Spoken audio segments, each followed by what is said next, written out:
গরাচা সচি মায়ে দুলালিয়া নধিয়া ভিনত গৌরাচা সচি মায়ের দুলালিয়া নদিয়া ভিনত সচি আমরা রয়েছি বসিয়া তোমারও লাগিয়া রয়েছি বসিয়া তোমারও লাগিয়া রয়েছি বসিয়া তোমারও লাগিয়া রয়েছি বসিয়া তোমারও লাগিয়া আশা কত পানে আয়াবা গবু আশা কত পানে চাইয়া ওরে আশা প্রাণে তো প্রাণে চাইয়া বাবু আশা প্রাণে তো প্রাণে চাইয়া তুমি একবার এসে প্রভু গো দেখে যাও গো তুমি একেবারে এসে দেখে যাও গো তোমার কোলে দিবে একবার এসে প্রভু দেখে যাও গো তোমার কলি কি দুর্দশা একবার এসে প্রভু দেখে যাও গো অষ্টবিংশ শতাব্দী দাপরের শেষ প্রান্তে কলির মোহর মোহর প্রায় কলি যখন আগত কলির প্রথম সন্ধ্যায়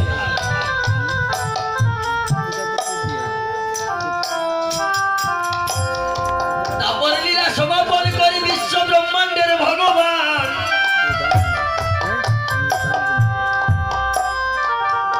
যখন বৃন্দাবনে রাসক্রীড়া করেছিলেন ভগবান যখন ত্রেতা যুগে সত্য ত্রেতা দাপর কলি চার যুগে চার অবতার ত্রেতা যুগে যখন বনবাসে গেলেন মনে মনে গন্তব্য করছে কোথায় রামচন্দ্র শ্রীরামচন্দ্র জয় শ্রীরামচন্দ্রের ধ্বনি করছে ভগবান রামচন্দ্র জঙ্গলে জঙ্গলে ঘুরে বেড়াচ্ছে প্রিয় অনেক লক্ষ্মণকে নিয়ে সীতা সীতা বলে কাঁদছে যখন সীতা হরণ হলো মনে মনে ভাবছেন যদি গোবিন্দ আমাদেরকে নারী কুলে জন্ম দিত গোবিন্দ সীতা মায়ের জন্য যদি এত কাতর তাহলে আমরা যদি নারী কুলে জন্ম হতো তাহলে গোবিন্দ আমাদেরকেও ভালোবাসতেন বললেন তোমাদের মনোবাসনা পূর্ণ হবে দাপর যুগে আমি কৃষ্ণ হয়ে জন্মগ্রহণ করবো তোমরা গোপী হয়ে যাবে মধুর বৃন্দাবনে আর সেই বৃন্দাবনে তোমাদের মনোবাসনা পূর্ণ করবো পূর্ণ বৃন্দাবনে বিশ্ব ব্রহ্মাণ্ডের ভগবান রাসমঞ্চে গোপীদের মনোবাসনা পূর্ণ করিবার ধরে রাসক্রীড়া শুরু করলেন এমন সময় বৃন্দাবনে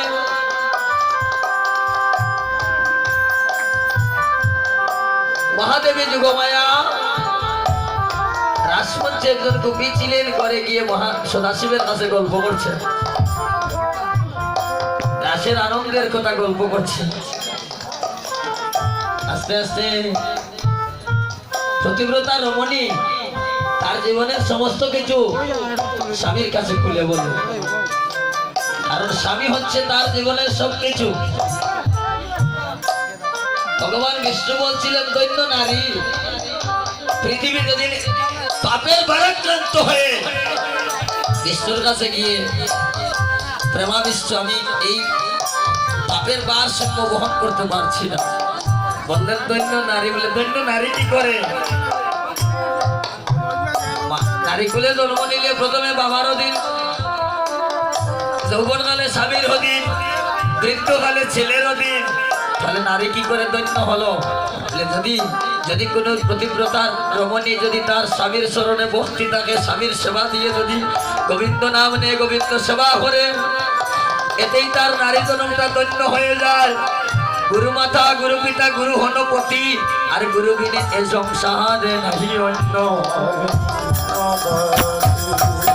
এই রাসের আনন্দের কথা মহাদেবী যোগমায়া মহাদেব সদাশিবের কাছে গল্প করছেন। আর যেই গল্প বললেন কৃষ্ণ কথা, মধুর কথা, কৃষ্ণ কথা, আনন্দের কথা, যেই আনন্দময় বাণী গল্প করছেন সদাশিবের প্রাণে একটা আবেগ জেগে গেল যে আমিও রাসলীলা আস্বাদন করবো। কিন্তু রাসের একটা নিয়ম আছে, শুধু নারীরা যেতে পারবে, পুরুষ যেতে পারবে না। এই একটা এই গোবিন্দের সম্মুখে দাঁড়িয়ে একমাত্র তিনি হলেন পুরুষ, ঈশ্বর পরম কৃষ্ণ সচিদানন্দ বিগ্রহ, অনাদিরাদি গোবিন্দ সর্বকারণের কারণ। আর আমরা যারা আমি পুরুষ বলে বলতে পারবো না, একটা কি করে বলবো, একমাত্র উত্তম পুরুষ হলেন আমার গোবিন্দ। আর আমি তো 1000 কোণারও এক কোণা, পায়ের দুলির একটা কোণা হতে পারবো কিনা।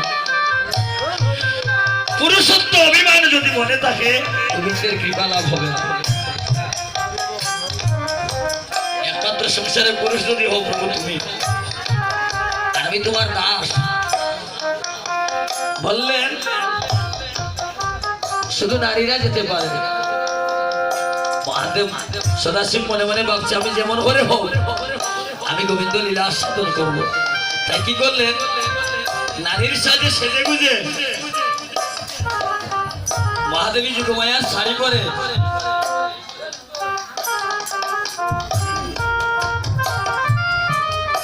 লম্বা করে দিলেন একটা ঘুমটা। জেনে দেয় যাতে চিনা না যায়, অজ্ঞ ডেকে আর চিনতেন রাসমঞ্চী। কৃষ্ণ ভক্ত যারা খুব চালাক থাকে, শৌচের অগ্রভাগ হইতে তীক্ষ্ণ বুদ্ধি যার, আর সেই জন বুঝিতে পারে কৃষ্ণ কথার সময়।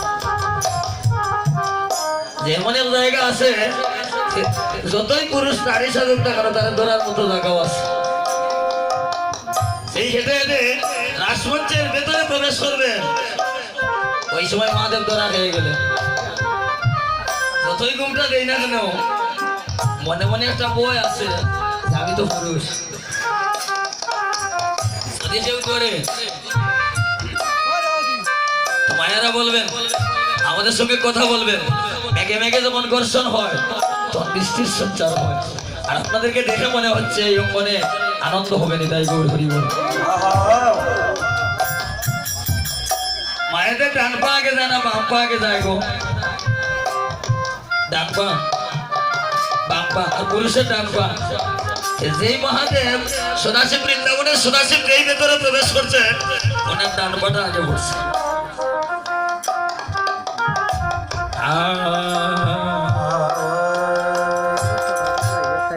মহাদেবী যোগমায়া দূর থেকে দর্শন করলেন,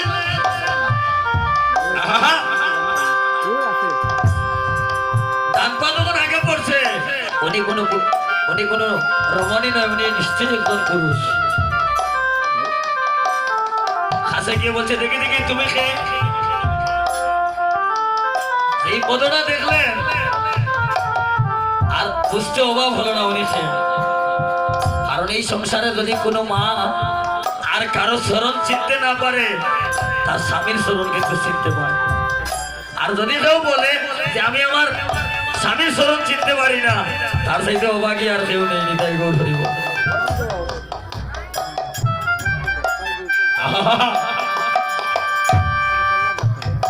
ছি ছি ছি ছি মহাদেব, যেখানে তুমি আসবার কথা নয় তুমি আসলে, আবার নারীর সাথে সেজে গুজে, তোমার লজ্জা করছে না? নিজের সহধর্মিনীর কাছে বলছে, দেবী তুমি আমাকে বাধা দিও না, আমার যে কৃষ্ণ প্রেমের পিপাসা, ভগবানের লীলায় আস্বাদন করিবার লাগি আমি যে আমার লোভ লালসা থামাইতে পারলাম না, ওই চরণটা পাওয়ার জন্য, ওই গোবিন্দ লীলা আস্বাদন করিবার জন্য আমি এসে গিয়েছি। আমাকে যেতে দাও। এই মহাদেব ভেতরে প্রবেশ করলেন, অন্তর্যামী ভগবান, তার চোখে কেউ ফাঁকি দিতে পারে না। সেই ভেতরে প্রবেশ করলেন। আজকে রাসমঞ্চের ধরনটা বদলে গেল। একদিকে প্রেম চক্র, একদিকে সুদর্শন চক্র। কেউ যদি আইন অমান্য করে প্রবেশ করে, সুদর্শন চক্র তাকে নিধন করবে। আর একদিকে প্রেম চক্র, যখন আনন্দ আরম্ভ হবে, লীলা শুরু হবে, প্রেম চক্রটা সংকেত দিবে।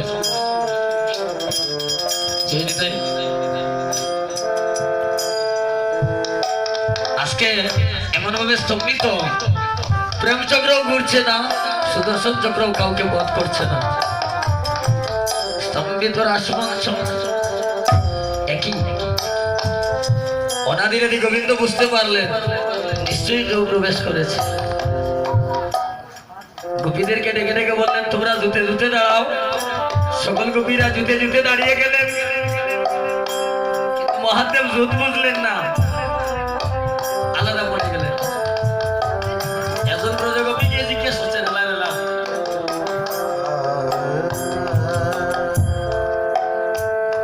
একজন ব্রজগোপী জিজ্ঞেস করছে, তুমি কে গো? আমি একজন ব্রজ রমণী।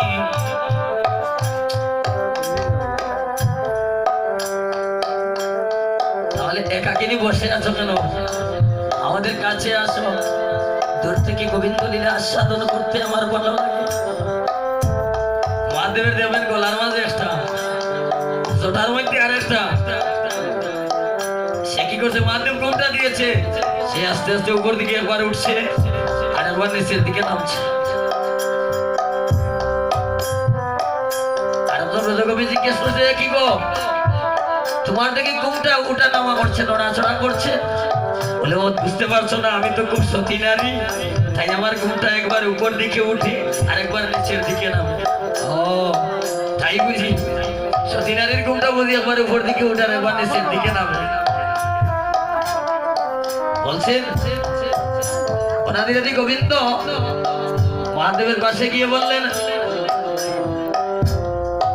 ও মহাদেব, এই জগতের কেউ যদি তোমায় চিনতে না পারে, আমাকে তো ফাঁকি দিতে পারো না। আমি তোমাকে চিনতে পেরেছি। আজকে তুমি যে আনন্দ আমার ভঙ্গ করে দিয়েছো, যে রাসমঞ্চের লীলা বন্ধ করে দিয়েছো, তার জন্য তোমাকে মধ্য দামে যেতে হবে।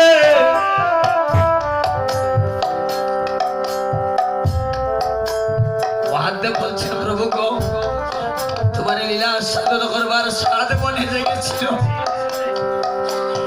তাই আর স্থির থাকতে পারলাম না, ছুটে আসলাম। যেটাই তোটাই পাঠিয়ে দাও, তাতে দুঃখ নাই।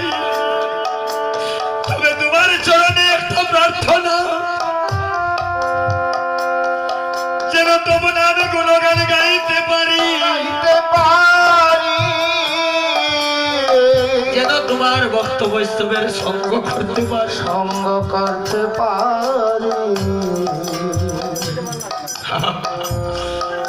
সুদর্শন চক্র তাকে বধ করলো না, আইন অমান্য করলেন, তাকে তো বধ করতে পারতো, কিন্তু সুদর্শন চক্র সে বৈষ্ণব বধ করে না। বৈষ্ণব হৃদয়ে সদাই গোবিন্দের বিশ্রাম। আর গোবিন্দ বৈষ্ণব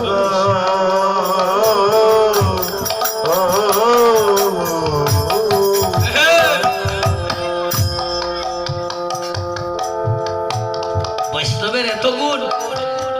মহাদেব ত্রিগুণাতীত বৈষ্ণব, তাই সুদর্শন চক্র মহাদেবকে বধ করলো না। মহাদেব বলছেন, আমায় পাঠিয়ে দাও, যেখানে সেখানে পাঠিয়ে দাও, কোনো দুঃখ নাই। সেই বৃন্দাবনের সদাশিব আমার আমাদের সুনামগঞ্জ সিহটের সুনামগঞ্জ লাহুর পরগনা তাইরপুর এলাকা নবগ্রামে আগামী চৈত্রের 15 তারিখ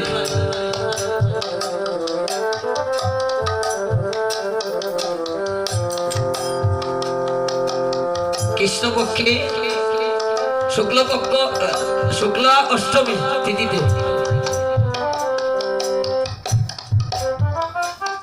যেখানে অদ্বৈত প্রভু পণ করেছিলেন বলে যার নাম পণ তীর্থ আগামী 15 তারিখে সেই অদ্বৈতের বাড়িতে যেখানে ভক্ত লক্ষ লক্ষ লক্ষ হাজার হাজার ভক্ত সেখানে উপস্থিত স্নান করার জন্য তর্পণের জন্য নিতাই গৌর হরি বল। সেই কুবেরাচার্যের পুত্র লাভাদেবীর সন্তান যার ছোটবেলা নামে ছিল কমলাক্ষ তখনকার বলেছিলেন দিব্য সিংহ রাজা সেই দিব্য সিংহ রাজার পুরোহিত ছিলেন কুবেরাচার্য আর তারই পরের দিন করে চলে আসলেন বৃন্দাবনের সদাশিব মহাবিষ্ণুর অবতার শ্রী অদ্বৈত চন্দ্র বলেছিলেন অদ্বৈত তুমি যাও তুমি ক্ষেত্র তৈরি করো আমি আসছি সূত্র ধরে ভক্ত যখন ভগবানকে ডাক দে ভগবান করে থাকতে পারে না ভক্তের ভক্তির কাছে ভগবান বাধা পড়ে যায় ভক্ত যখন ভক্তি জুড়ে টান দে ভগবান কেউ করে থাকতে দেয় না সেই বৃন্দাবনের সদাশিব অদ্বৈত মহাবিষ্ণু অবতার শ্রী অদ্বৈত চন্দ্র এসে দেখলেন গৌর কলিকাল কেউ কারো কথা শুনে না